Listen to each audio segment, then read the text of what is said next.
Peut-être commençons par la fraude fiscale, la question de Sandra Motin. D'abord, je voudrais me réjouir de la décision aujourd'hui du Conseil constitutionnel qui a validé en QPC la loi que nous avons portée ensemble, si j'ose dire. Je voudrais saluer la rapporteure, Émilie Cariou, puisque ça a été jugé conforme à la Constitution, le fait que nous puissions desserrer, voire supprimer le verrou de Bercy. D'ailleurs, je rappelle que nous sommes à plus de 85% de transmission de dossiers au premier semestre par rapport au dernier semestre qui n'avait pas vu effectivement la mise en place la fin du verrou de Bercy, une augmentation du data naming en crédit. Je rappelle qu'on est à plus de 65 millions d'euros dans ce budget de crédit informatique pour la DGFiP, ce qui est un point important parce que ça paiera la dette numérique de la Direction générale des finances publiques, mais améliorera également la façon dont on pourra mieux contrôler par le data naming, l'augmentation des vérifications générales et des vérifications particulières, la mise en place du partenariat fiscal, et puis tout un tas de dispositions, notamment sur les réseaux sociaux, comme on l'avait évoqué rapidement. On aura l'occasion sans doute de reparler. En 2019, je le dis au président de la Commission, s'il souhaite, ce sera avec plaisir que je pourrai évoquer ce sujet. Ce sera l'année, quand on fera l'exécution, qui aura connu le plus de règlements de contentieux et de lutte contre la fraude fiscale, non pas en notification, mais en argent dans les caisses de l'État. Je pense que ce sera un point très important. Je crois que c'est la suite de beaucoup de choses, notamment du règle de plusieurs gouvernements qui se sont succédés, d'application. On attend aussi le rapport de la Cour des comptes à la fin du mois de novembre qui devrait nous dire la question de l'évaluation de la fraude.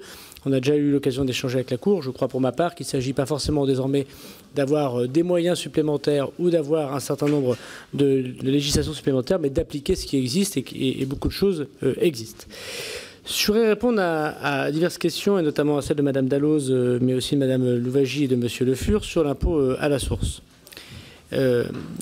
Parce que je ne voudrais pas qu'il y ait un hiatus. Soit on considère que l'impôt à la source, c'est une manière, il faut lui tordre le cou, on n'y est pas arrivé techniquement, il faut y arriver en faisant croire qu'il y a une augmentation d'impôt. Dans ces cas-là, on a un débat qui est politique et qui ne peut pas être résolu par la raison.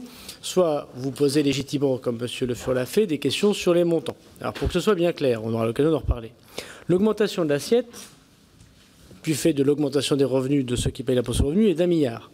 C'est ce que nous prévoyons effectivement. Le recouvrement s'est amélioré d'1 milliard. C'est ce point et demi de plus qui nous a fait passer, grosso modo, de 97 à 98,5 de recouvrement. Les modulations des taux à la baisse, c'est-à-dire la baisse des revenus de nos compatriotes, c'est 1,4 milliard. Donc d'abord, je voudrais tordre le cou à l'idée qu'il y a une augmentation d'impôts pour nos compatriotes, puisqu'il y a plus de gens qui payent moins d'impôts que ceux qui en payent plus. Et c'est plus juste, puisque ceux qui gagnent plus d'argent payent plus d'impôts, ceux qui gagnent moins d'argent payent moins d'impôts de façon contemporaine et pas une année décalée.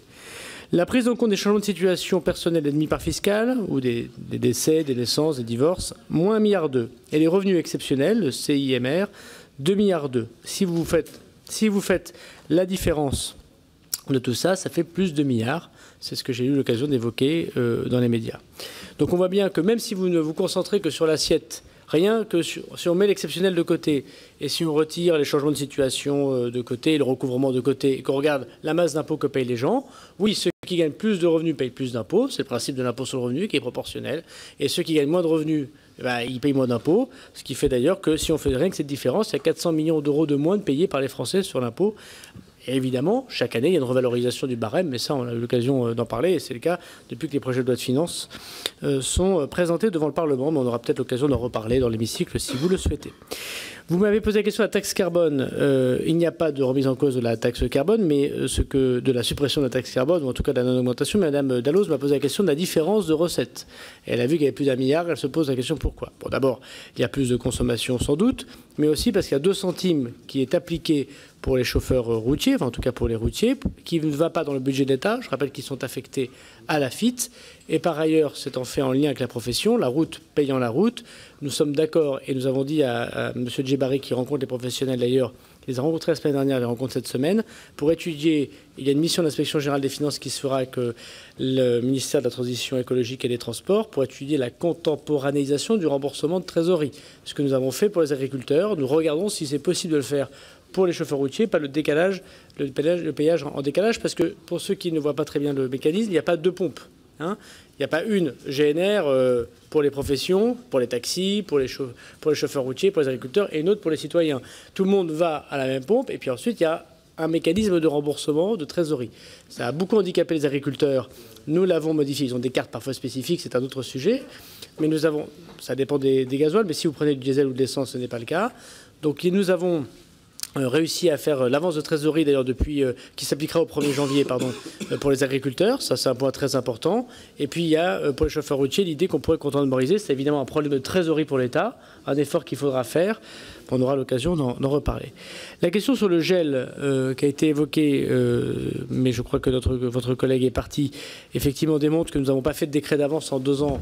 Ça veut bien dire que nous avons réussi à tenir à responsabilité nos gestionnaires. D'ailleurs, nous avons tiré un certain nombre de conclusions des débats un peu bizarres, il faut bien l'avouer, en fin de séance dernière, notamment le rajout de 100 millions d'euros de crédit à l'outre-mer en fin de séance l'année dernière, pour finalement avoir une sous-exécution de 150 millions d'euros, ce qui était sans doute pas très utile budgétairement, mais je crois que nous devons en tirer des conséquences, effectivement, sur la responsabilisation des crédits. Sur la suppression des emplois, pour répondre à M. Forissier. Le gouvernement s'était engagé à la demande du président de la République, c'était sa campagne, à 50 000 emplois supprimés dans l'État. Il en fera 27 000. Il en fera 27 000. Par ailleurs, il y a des augmentations d'emplois. Voilà. Non, il en fera 27 000 suppressions. Les 50 000... Non, mais moi, j'aime bien que vous mesuriez selon le thermomètre qui est le vôtre, mais moi, j'aimerais bien qu'on regarde... Non, le président de la République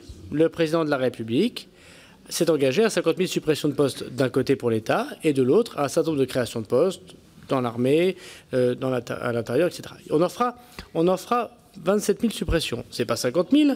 Ce serait, si vous me laissez terminer, monsieur le député, vous allez voir qu'il risque d'y avoir une pensée à la fin de ma phrase. Il y a 27 000. On ne sait jamais, on peut prendre le risque qu'il y ait quand même une pensée. Qui est 27 000 suppressions de postes. Il y a 27 000 suppressions de postes, 17 000 créations. Donc en solde, il y a 10 500 postes dans le quinquennat. Qui seront supprimés. D'ailleurs, je voudrais dire que sur les 27 000, il y en a plus de 10 000 dans mon ministère. D'ailleurs, je vous encourage, et je tiens le carnet du petit rapporteur, les mêmes parlementaires qui me demandent de réduire les 50 000 postes sont les premiers à écrire pour ne pas toucher aux trésoreries dans leur département. Donc on aura l'occasion d'en rediscuter très largement dans l'hémicycle. Non. Je le dis notamment, de manière générale, et je ne visais pas vous, Madame la députée, mais peut-être des députés bretons qui auraient tendance à être contre le prélèvement à la source. Mais on aura l'occasion d'en reparler parce que l'amitié que j'ai pour Marc Le Fur fait que j'écoute aussi ses revendications de terrain. Mais enfin, il faut parfois connecter la circonscription avec les langages nationaux, Monsieur le député. Bon. Non, ce que je veux dire, c'est que nous sommes effectivement, je le dis aux députés Forissier, nous avons pris la conséquence du grand débat, et puisque vous me demandez qu'est-ce qui s'est passé, c'est comme la LPFP, on n'a pas la même chose avant et après. D'ailleurs, on a lu le Haut Conseil des finances publiques, on a entendu ce qu'a dit le premier président de la Cour des comptes. Oui, il n'y a pas de compatibilité, notamment sur l'ajustement structurel ou sur les effectifs par rapport à la LPFP. Il y a une compatibilité avec la crise sociale que la France a connue et avec le débat qui est né du grand débat et des mesures du président de la République. D'où la LPFP qui sera présentée au printemps prochain. Je crois que c'est ainsi qu'on fait aussi de la politique, même si évidemment ça peut être critiquable ou en tout cas salué selon qu'on est d'un côté ou de l'autre. Il y a une question qui a été sur les dépenses et les recettes. Je crois que le parlementaire est parti, je n'y reviendrai pas, mais évidemment le PIB va plus vite que nos dépenses. J'ai une question sur le PTZ de M. Le Fur. Ce qui est sûr, c'est que nous avons maintenu l'intégralité du PTZ sur les zones tendues. Nous avons arrêté le PTZ pour éviter l'artificialisation des sols sur le PTZ dans les zones non tendues. Oui, mais monsieur le député, je pense que ce qui est important de voir aussi, c'est qu'on a créé une autre niche fiscale qui s'appelle le de Normandie. Et comme son nom l'indique, elle est assez jeune, cette niche. Et notamment, elle vient. Attendez, s'il vous plaît, c'est pas une conversation, parce qu'on va pas terminer. Laissez le ministre aller jusqu'au bout et nous allons bientôt conclure. Je rappelle tout un PLF pour terminer cela. Monsieur le ministre, vous avez la parole et vous seul. Merci, monsieur le Président. Le de Normandie, c'est une niche nouvelle qui permet de rénover, notamment l'habitat ancien ou dégradé. C'est une niche nouvelle, il faut le dire. Et nous sommes, monsieur le député, assez conformes aussi à l'idée que nous voulons faire un budget écologique. Et ce qu'a démontré notamment les éléments que je suis prêt à fournir, mais que je crois que j'ai fourni à l'intégralité de la représentation nationale, c'est sur 75% des dépenses négatives de l'État en faveur de l'écologie, c'est les niches fiscales, 75% des 75% qui sont en responsabilité, et singulièrement un certain nombre de niches, GNR, taxe carbone non appliquée et parfois logement. Il faut donc adapter notre nécessaire politique du logement, parce que c'est important, aux objectifs écologiques. On aura l'occasion, j'imagine, d'en reparler. En tout cas, notre politique est cohérente. Enfin, sur l'ACRE, je voudrais terminer avant que Olivier Dussopt complète sur les questions de fiscalité locale ou de dotation locale. Sur l'ACRE, ce que nous faisons pour éviter les abus, c'est que nous nous alignons exactement sur la promesse du président de la République. C'est-à-dire que nous disons qu'il y a un an auquel il n'y a pas de création, il n'y a pas de taxe, il n'y a pas de charge pendant cette année.